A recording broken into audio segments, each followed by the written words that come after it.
asked me recently if I was happy. When you get asked that outright, it kind of brings you up short. I had to stop and think for a moment. I did a quick self-audit of my life and my emotions about that life. What I would say in response to that question is that I'm positive about the changes I've made to my life, about the things that I now spend my time and energy on, and especially positive about the people that I now have around me. Is my life perfect? No. Have I reached where I want to be? Not yet. But I have a positivity about where I'm heading and a certainty about it being right for me that I've severely lacked in the past. That positivity is what makes me happy.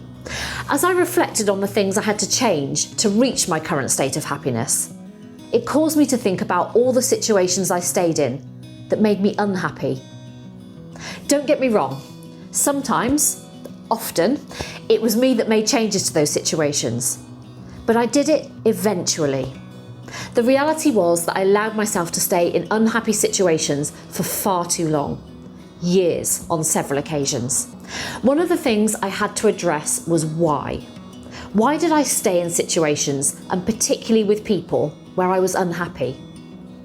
The answer was I made excuses, lots of excuses. If I gave it another month, another year, if I gave this person another chance, if I changed who I was, then they'd treat me differently. If I just tried harder, got up earlier, did more. I was constantly busy managing those excuses and their consequences. It was exhausting. I'm Carolyn Hobday, writer, speaker and expert in transformational change. I'm the founder of Mayday Limited, a business dedicated to helping you make change in your personal or professional life. A company built on 20 years working for some of the world's most iconic companies, but most importantly, one that's based on my own transformational change. So if you want help with your own happiness audit, if you want an end to exhaustion, no more excuses. Signal Mayday.